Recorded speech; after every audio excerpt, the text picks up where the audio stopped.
O meu advogado não responde ou demora muito para responder as minhas ligações e mensagens por WhatsApp. Posso deixar de pagar os honorários advocatícios por conta disso? Posso rescindir o contrato por conta disso?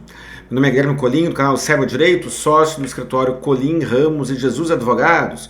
Por favor, curta, comente aqui, eu gostaria muito de ouvir a sua opinião. Curta, comente, não pule as propagandas se possível e assista até o final também, isso ajuda bastante. Olha só, pessoal. Falarei agora uma frase que parece muito pesada, parece muito desaforada o que eu falarei. Mas o caso é o seguinte, o advogado não é obrigado a responder mensagens por WhatsApp. A contratação do serviço advocatício, normalmente existe uma relação pessoal, cliente-advogado.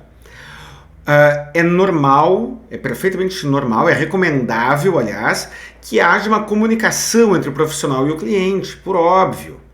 Mas a expectativa do cliente em termos de frequência, qualidade, intensidade, duração, detalhamento das consultas e mensagens que ele apresenta, que ele formula, muitas vezes essa expectativa é frustrada.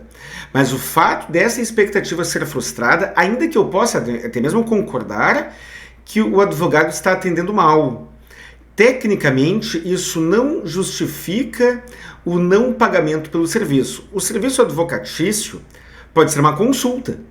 E aí você paga a consulta do advogado, vai no seu escritório ou agenda uma consulta online e faz as suas perguntas e recebe as informações.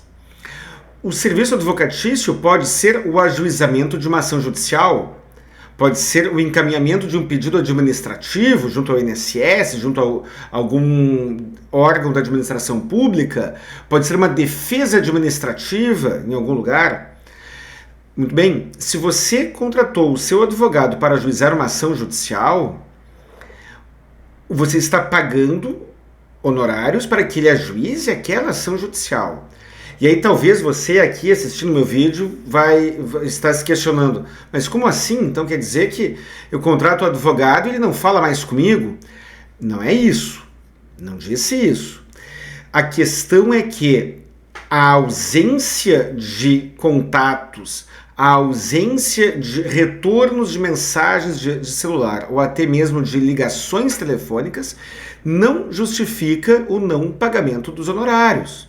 Não recomendo, se você for advogado, não recomendo que você ignore os seus clientes. Por favor, não faça isso.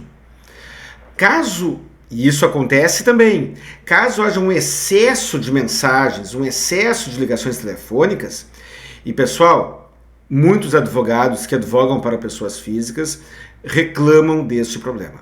Caso haja algum excesso nesse sentido, eu recomendo que você, advogado, tente contratar algum critério de comunicação. Normalmente, eu, Guilherme Colim, entrego meu celular, o número do meu celular para os meus clientes, eles me chamam pelo WhatsApp, mas eu já adianto, eu já explico, olha, não consigo responder a todo mundo, muitas vezes eu demoro para responder, me mande uma mensagem. Se eu não responder, não fique bravo. É o que eu digo para os meus clientes. Digo, se eu não responder, não fique bravo. Se quiser muito falar comigo, agende uma hora com a minha secretária. Meus clientes têm meu telefone fixo. Então, isso facilita também. Existe um problema, muitas vezes, na relação advogado-cliente, que é o seguinte: o judiciário não funciona como deveria. As decisões judiciais muitas vezes são incoerentes. Não raras vezes o juiz despacha algo sem enfrentar uma série de argumentos e pedidos formulados pela parte. E o cliente muitas vezes fica acompanhando o processo, e eu até acho bom que faça, e fica com dúvidas sobre o andamento do processo. Só que tem um detalhe, pessoal: o advogado, ele tem uma quantidade X de tempo de trabalho. O que é mais importante? Atender o cliente, passar informações sobre o andamento daquele processo em questões que não afetarão o resultado do processo, ou se preocupar com o próprio processo? Se você for cliente de um advogado, eu lhe faço uma pergunta. Você gostaria que o seu advogado, enquanto ele estivesse estudando o seu processo, fosse interrompido diversas vezes para responder mensagens, ligações telefônicas de outros clientes com questionamentos que não afetarão o processo, os processos deles? Então, o bom senso deve prevalecer, mas às vezes, muitas vezes, a ansiedade gerada pela lentidão judicial enlouquece. Muitas vezes a ansiedade, a lentidão judicial, aliás, enlouquece, gera uma ansiedade muito grande. Muitas vezes o cliente ele procura o advogado porque ele deseja saber o que está acontecendo, sendo que aquilo não afetará em nada. Não são raros os casos de advogados que contratam serviços advocatícios, honorários, sei lá de que maneira, e já colocam no contrato. Quando eu, advogado, quando o contratado precisar falar com o cliente, ele o convocará, o convidará. Mas quando o cliente quiser falar com o advogado, tão somente porque ele deseja tirar alguma dúvida, ele será cobrada uma consulta. Eu não faço isso. Eu, Guilherme Colim, não faço isso. Mas não é ilegal e não é antiético o advogado fazer isso, porque dependendo do perfil de cliente, do perfil de processo e tudo mais, o advogado não conseguirá trabalhar. E aí, muitas vezes, esta falta de esclarecimento lá no início do processo gera desgastes, gera frustrações, gera irritação ao longo da relação advogado-cliente. Se você for advogado, mande este vídeo para os seus clientes. Isso talvez, uma pessoa de fora, uma pessoa alheia àquela relação, explicando isso, talvez ajude a evitar desgastes. Se você for cliente, lembre-se, o advogado é um profissional como qualquer outro. Façamos um paralelo com o médico. Você está fazendo um tratamento médico qualquer, você sofre de uma cardiopatia e faz um tratamento médico qualquer.